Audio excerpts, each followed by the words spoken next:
everyone. Welcome to 24/7 Football. And it's a bit of a one-off special. It's the first time I've personally done fantasy football content because today we're joined by Sam Martin, FPL, who has got a Twitter account. All the links will be in the description below. He's a seasoned FPL player. When I say seasoned, I play the first weekend and then forget about it, whereas Sam's quite good at it. So we're going to talk through FPL, where we think the bargains will be this year, what team you should go for. And we're also going to talk about the wider FPL community as well. So, Sam, I appreciate you coming on, mate. It's a massive pleasure again.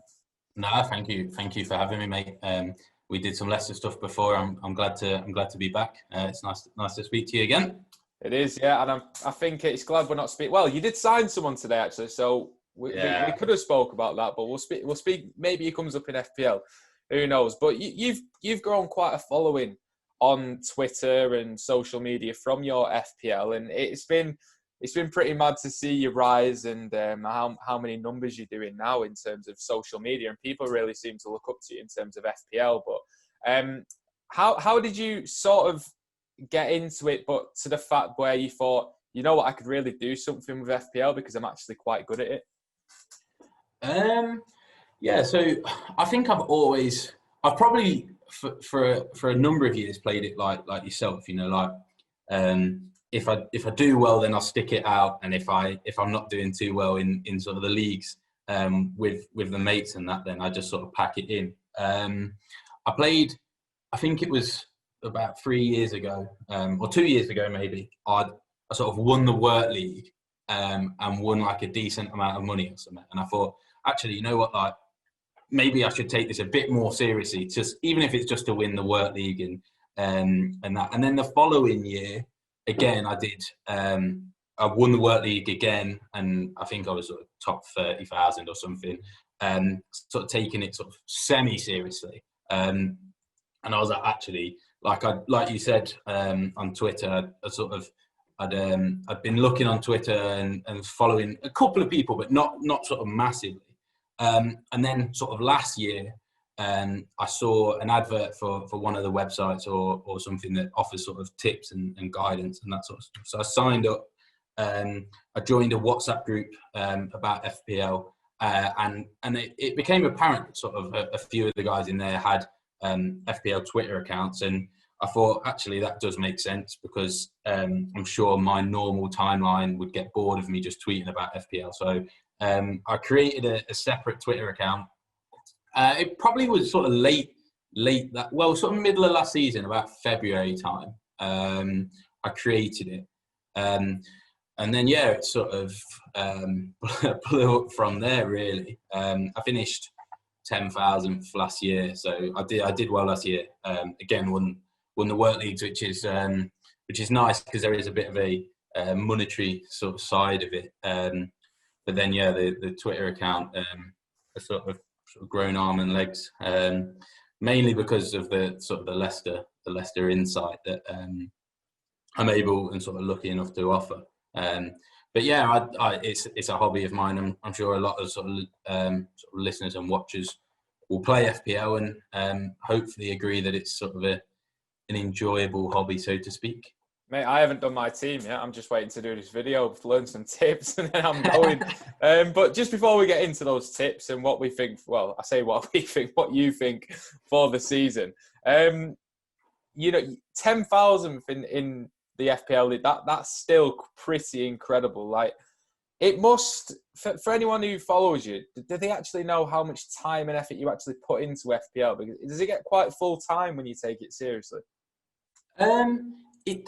It does, but it's how much you want to put into it, and that would be, obviously, you're saying we're going to tips, but that would be sort of one that I would sort of be quite keen to anyone. If anyone's sort of listening or watching and thinking, you know what, I do really want to take it seriously. One of my pieces of advice would be determine sort of how much you want to take it seriously. You know, because there's so much content out there on Twitter, Instagram, YouTube, you know, but there are times when there's too much information, you know, like it will start to have a negative effect. You know, like my advice would be, and after this, I know you're going to drop my links in, people are more than welcome to sort of DM me and ask me any questions, people to follow, you know, Although, yeah, I've sort of got a few followers on Twitter and that. I don't follow many people because, and this is not meant to discredit anyone that's on there, because there are some great sort of accounts on there, but there's only so much information that one person needs, and if you try and go into it in too much depth, you just overpower yourself with all these stats and analysis. At the end of the day, you're trusting 11, 15 players, whichever way you want to look at it. And you've got no control over whether Aguero has a good game or Sterling has a good game. Like, there's only so much you can do. And I think you have to be aware of that. There are people, and I'm probably guilty of it myself, that take it too serious at times, and you get upset because Sterling misses a one-on-one, and you sort of have to sort of sit back and think, like, there's nothing, you can't control that. Like, if you make a decision to captain Sterling or captain Aguero or Aubameyang, all you can look at is sort of the decision that you make and whether that's the right one. Anything can happen, can't they? If someone misses a penalty, that's not your fault. Like, so, yeah, it can be full on, and if you do want to take it seriously, you can. But at the same time, I don't think you need to take it sort of super seriously and sort of listen to all this and that, like, in order to, because you can go too far. You can have too much information, and that goes with anything, not just FPL. But you can have too much information and sort of too much noise that sort of starts to then negatively affect the decisions you make. You have to play your own game at the end of the day, ultimately. So, like Sam mentioned, his Twitter account will be in the description below, and make sure you follow him for the season. He'll be putting loads of stats and helpful information. I'm already following him for that reason. So just before we get into the stats, opening weekend's coming up. Is the opening weekend for you as important as the other weekends? Does your team rarely stay the same from the start of the season to the end of the season, or are you always tinkering with it?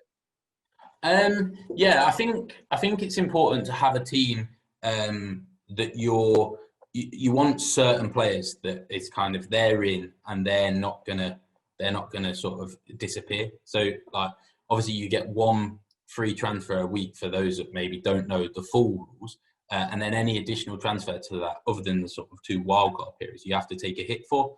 Now, one piece of advice is to sort of minimise that.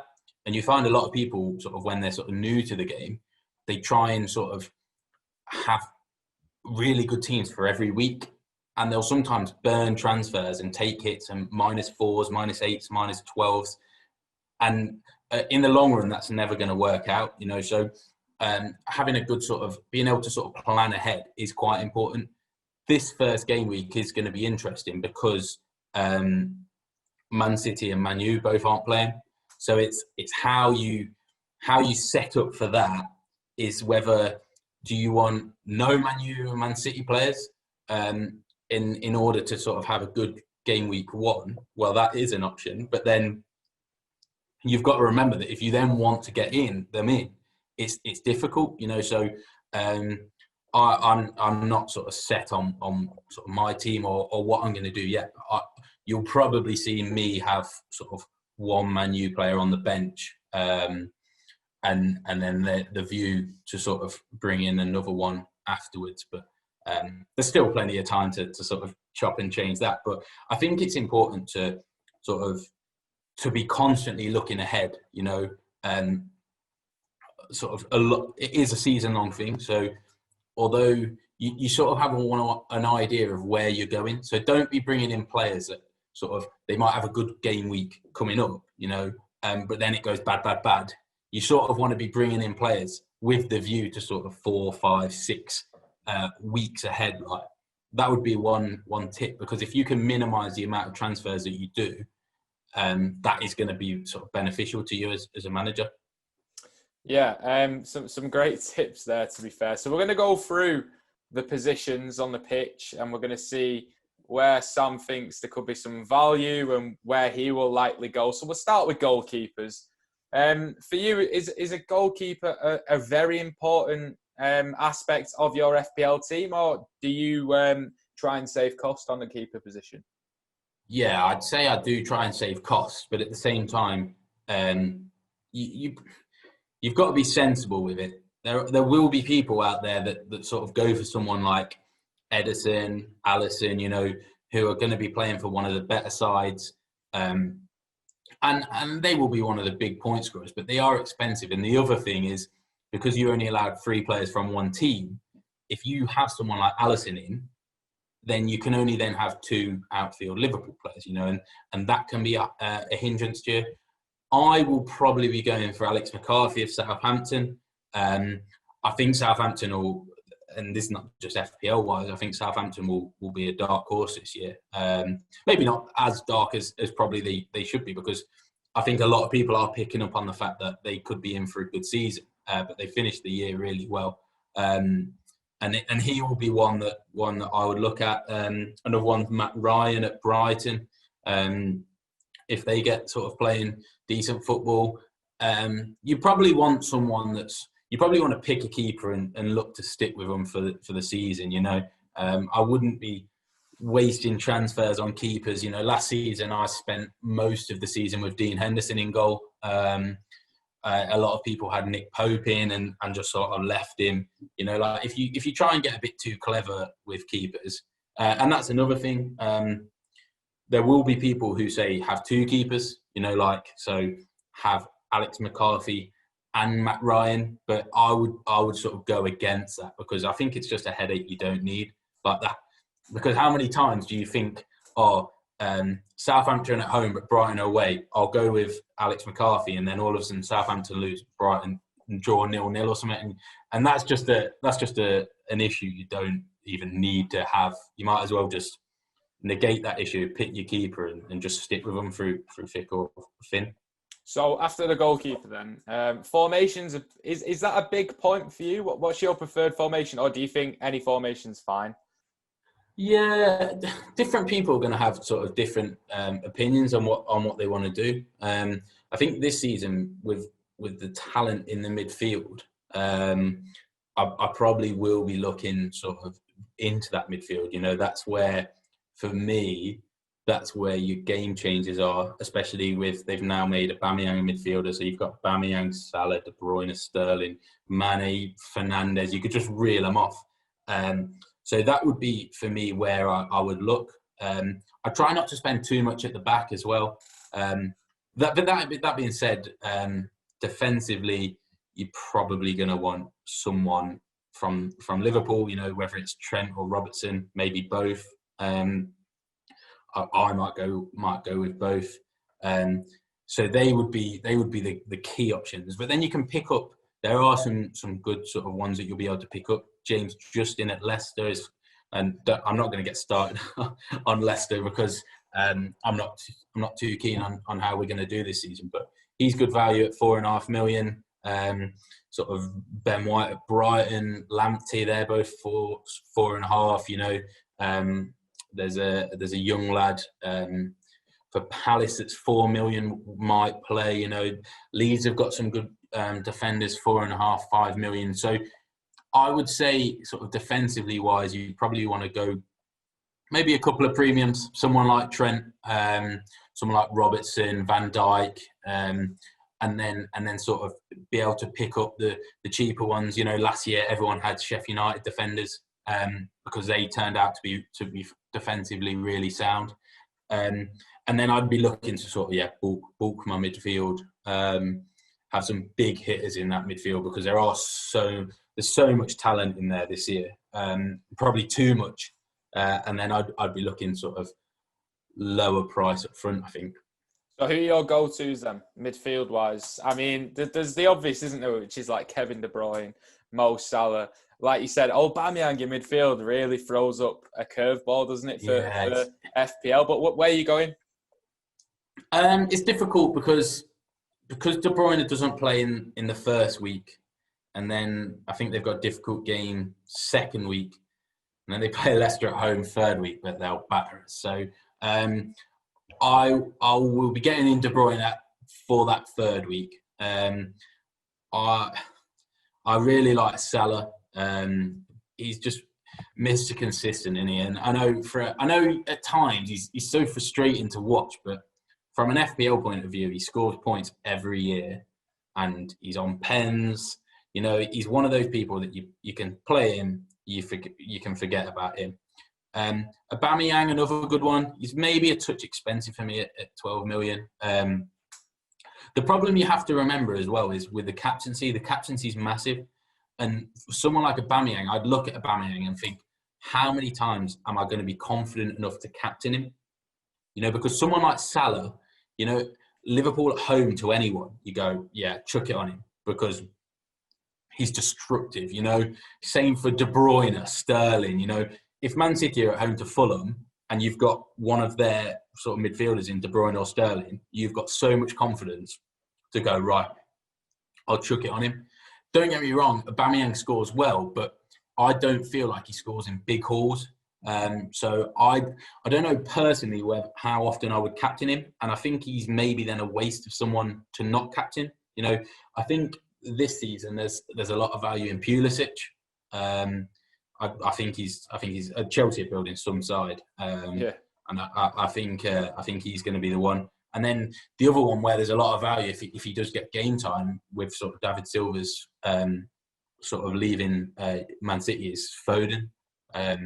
He's so cheap, and if he plays a lot, then he will be the one.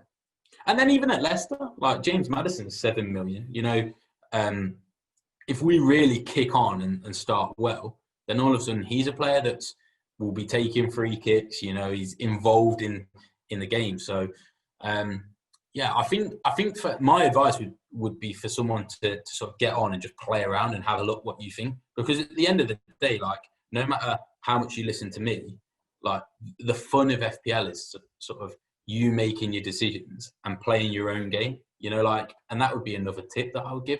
Like, because there is that much content out there, you could in effect just copy someone every week, but you'd find it boring. I mean, if there's money to be made, I think people will be following you, mate. That is true. So going up front, then I'm sort of biased in my point of view because every time I've played FPL every year, I just captain Aguero and I just make sure I've got the good City players in there. But like you say, he's a little bit injury prone. City and United aren't playing. Where are you going up top, and where do you think there's quite a lot of value? Because I think was it last season was the most value in Danny Ings. Yeah, and I still think he's good value. But everyone's going to be trying to now find the next Danny Ings, you know, and that's because that's just how the human brain works. You know, people will be thinking, right, I'm going to find the next Danny Ings. Is there another Danny Ings? Probably not. You know, but I think Timo Werner is good value, but I am always a bit sort of apprehensive with new signings because you just don't know how he's going to turn out. You know, like don't get me wrong, I really like Timo Werner, especially if Havertz comes in. You know, Chelsea suddenly become a really good side with Pulisic, Werner, Ziyech, and Havertz. You know, so but these things take time. You've got Mitrovic is a proven goal scorer. You know, I know he's not sort of that proven in the Premier League to score goals, but he does still know where the net is, and he has played in the Premier League. You know, he's a bit older now as well, but I'm not sure how good Fulham are. So that might be one just to monitor. You've got Ings again. I tell you the other outside pick that people are talking about, Shea Adams at Southampton. He finished the season really well. Yeah. He's a Leicester lad, so I always sort of have an eye on him because there's a lot of people around here that sort of know him. You know, if he kicks, like, I know it just sounds like this is sort of Southampton propaganda because I'm naming McCarthy, Ings, Adams. You know, but if they do kick the season and if they sort of, he could be the next one. Chris Wood as well at Burnley when they come back. You know, he's sort of seems to know where the net is, but I guess the problem with him is at some point Ashley Barnes is going to come in, so that could sort of disrupt that. Yeah, I think there's a lot of strikers. The other one as well is Brewster. If he, I was going to say Ryan Brewster. He could have. This is something. There's a video I'm going to do tomorrow. Is that 5 players to watch out for? Brewster's had a really good pre-season, and they need a second striker. Would you take a little punt on him? Yeah, definitely. I think it depends where he goes, doesn't it? Like, if he stays at Liverpool, I don't think he's the right option, purely because of what I said earlier about, like, although Alisson is going to score you a lot of points, he also means you can't have another Liverpool player. Like, if you could have unlimited sort of players, then Brewster would be an option, but you wouldn't, because he is so cheap. He's 4.5 million, so he is so cheap. But it's reliant on him in getting game time. My advice for Bruce would just be to wait and see what happens. Like, there's talk of him going on loan, and if he goes on loan, then all of a sudden he will be in every team. You know, I guess the other thing that we haven't talked about is whether Lionel Messi ends up at Man City, because that this is what I was coming to say, right? So Lionel Messi last season, 26 assists, 35 goals. I mean, you know he's going to be expensive, but if he does come to the Premier League, can you afford not to have him in your team? Not unless he's ridiculously expensive. If they priced him sort of, well, let's have a look. I think anything over 14.5 million. So if he's 15 million pounds on the game, then that makes it difficult to try and build us. You probably still would, and there'll be so many people that would, because he is literally the best player to ever play the game. You know, and I think if he came in, you just have to start again and just get a team that's got him in it. I just don't see how you could not do that. I don't know. He'll be the best player in the world, still the best player in the world, playing for, and I mean this in the nicest possible way to Liverpool fans if they are listening or watching, because they won the league quite rightly last year. But he'll be playing for the best team in the league, with the best players in the league. You know, I just don't see how you could not have him. You know, Man City don't really, or you know better than me, but it's not like there's a go-to penalty taker, so there's no issue with him on that. He'll just jump on. You know, yeah, De Bruyne takes good free kicks, but again, he's probably the sort of person to step aside from that. So he'll be on set pieces. You know, he'll probably take corners, and all of a sudden you'll go, how on earth can you not imagine watching a Man City game without Messi? And like, it would ruin the enjoyment not having him. You just know, don't you, that City are playing Fulham. Everyone's triple captain Messi, and like Gabriel Jesus gets a hat trick. Imagine if you were watching Man City Fulham and you didn't have Messi.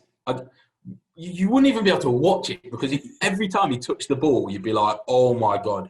Like, it's bad enough, like, when, like, I spent a lot of last season without Sterling, and it was bad enough watching him, but at least he, like, missed chances, and you're like, oh, I got away with that. Like, Messi doesn't do that. Like, so yeah.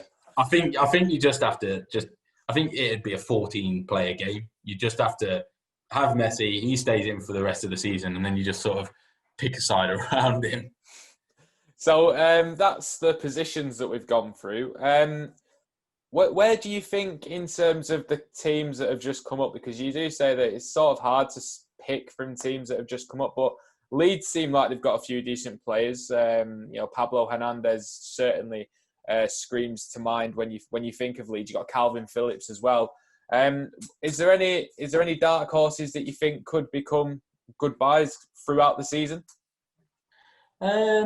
Yeah, like, you're right. I do sort of tend to sort of shy away from promoted sides to start with, purely to see, so you can get a better view. You know, I ended up having sort of all of my sort of allocation of Sheffield United players throughout most of that season last year, even though they were a new side. But I always tend to sort of have a look and see what happens. Leeds, both their fullbacks will be decent. Aylin, Dallas, they'll both be sound. Yeah, it'd be interesting to see what Rodrigo does. Obviously, he's come in.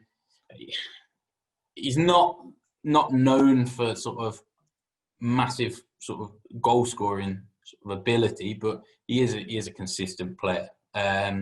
For West Brom, Pereira's a good player. You know, he oozes class. He is really, really good.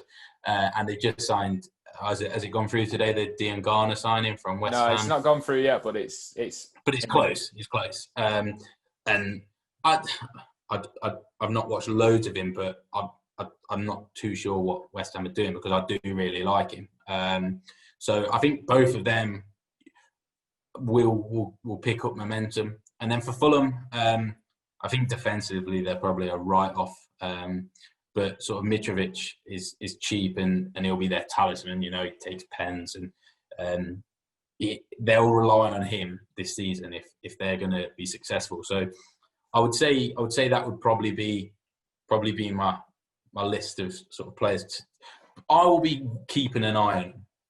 I don't know if I'll start with any of them, but I'll be keeping an eye on them, and we'll see where we go, and if we can sort of bring anyone in. Because the one thing I would say for this season is you probably want to try and be as flexible as possible, because we're still in the middle of a pandemic, so we don't quite know what's going to happen. You know, you could think, oh, my team looks really good, and then bang, bang, bang, a load of games were postponed, and all of a sudden you're back to the drawing board.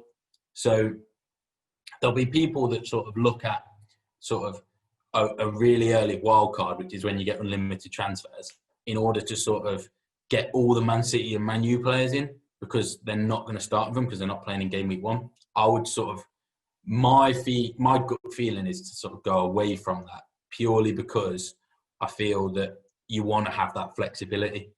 Like down the line, I just got a feeling that we're going to get to a point where games are going to get called off, and then you're going to start thinking, wow, I'm in trouble. And having some up your sleeve probably will benefit.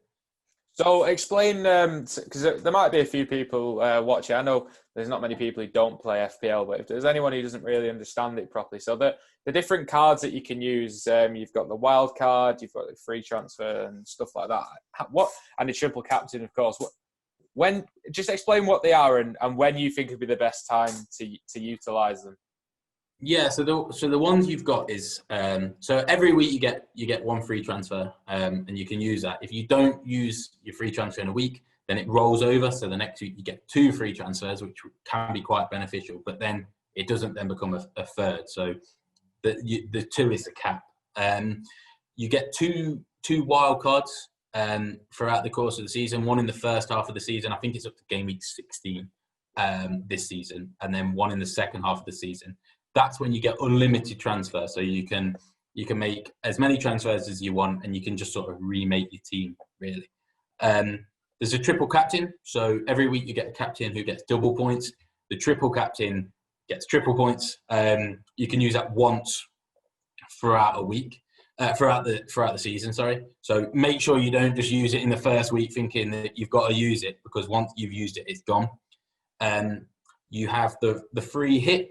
Now that means you can make unlimited transfers for 1 week only, and then after that week, your players come back to the team you had. So you get 1 week where you can just pick the side you want, but you don't have to keep them. You know, the week after you go back to your normal team, and then the other one is the bench boost. So you have 15 players, but only 11 of them start.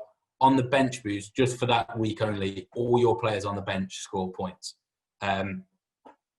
That one you want to try and use in what's called a double game week. So that's when teams play more than one game in the game week. You'll see that happen soon with sort of Man U and Man City, because they're not playing in game week 1. There will then be a game week where they play 2 games. Now, they're the perfect times to be using your chips, because you get double value. So say if you were to triple captain Aguero in a double game week, then he doesn't just get points in one game, he gets points in another game. So that would be when you sort of look in that. And then on the flip side, something like the free hit, where you can bring in players and then you don't have to have them the following week. That's good in a blank game week. So say if there are only 6 teams playing, or there's only sort of 3 games or 4 games and 8 teams are playing, you can use your free hit. You can have players just from them teams. And then the week after, you go back to your normal side.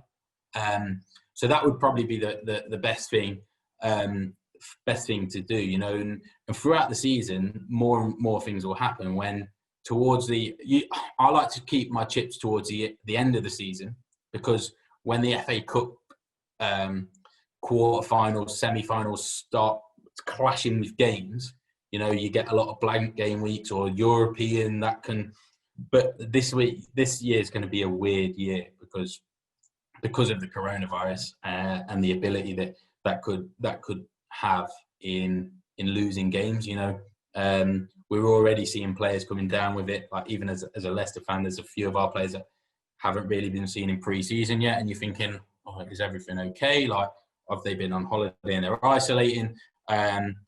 So I think it's going to be one of those seasons that's just going to be all over the place, and I think you're going to have to be flexible and sort of. But then that's one where I know you talked about the FPL community. That's something where you will benefit from following the right accounts. I'm not just saying to sort of follow myself, but from following people because for those people that aren't involved in that, how many times I imagine of people, and I was the same, you check, you go to do your transfers on a Saturday morning and you go, oh no, like half my team aren't playing. And you think, oh, if only I'd have known about this like before, you know, like, or, Man City are at home to Fulham and I don't have Aguero or Sterling, you know, and then all of a sudden you're panicking on a Saturday you're getting rid of players you don't want to get rid of, you know, and that's why I like sort of being able to plan forward and to know where you're at is beneficial, you know. And again, yeah, there's some good websites out there, and if people want to sort of drop me a DM, and I'm happy to talk through sort of resources and the right people to follow. There's some really good accounts on Twitter. Just be careful and not getting involved too much, because it can become full on, like you said. I'm sure my missus will attest for that. Yeah, full-time job, mate, full-time job. No, it's been a massive help, and I'm sure it's been a massive help to everyone as well. The most important thing for me is team name, because that is, if you want to go funny, there's so many out there. What is your team name? Oh, mine's boring, mate. Mine literally isn't funny at all. It's just SMFC. So. What is that? I know. I don't know why. Because basically someone logged into my account at work. Like I've been looking at my team at lunch, on my lunch break or something. I nicked to go to the toilet or go and put a plate in the thing. I came back and my team name was my team kit was pink and my team name had been changed. And I just changed it to SMFC just as a quick fix. And then it just sort of stuck. But yeah, there's some really good ones, especially with Eberici Easy signing for Palace. That it gives you the use of easy in a team name now makes everything so much easier, if you pardon the pun. That was a good one. So do you know what? I don't even know what mine was. I think I'm not even going to say it. So we'll end it there. But literally, it's been such a massive help just for me. I've been taking notes anyway, but I'm sure everyone else has found it a massive help as well. And I hope you've all enjoyed this fantasy football content, because I've never done it before. And like you say, there's a massive market for it. So hopefully everyone's enjoyed it before the new season. I wish everyone the best of luck. And I'm gonna keep up with it. I'm gonna try and monitor it every week. I'm not gonna do as much as you, mate, but I'll try my hardest. But thank you very much for coming on. Like I say, the Twitter accounts and stuff will be in the description below. Make sure you follow him. It's just mega how much effort you actually put into it, Sam. So just check him out throughout the season. Check out his other accounts as well, because you do a Leicester podcast. So make sure you check that one out. Thank you, everyone, for watching 24/7 Football. Make sure you subscribe to our channel, like the video, check out our website, 247football.com, and we'll see you next time.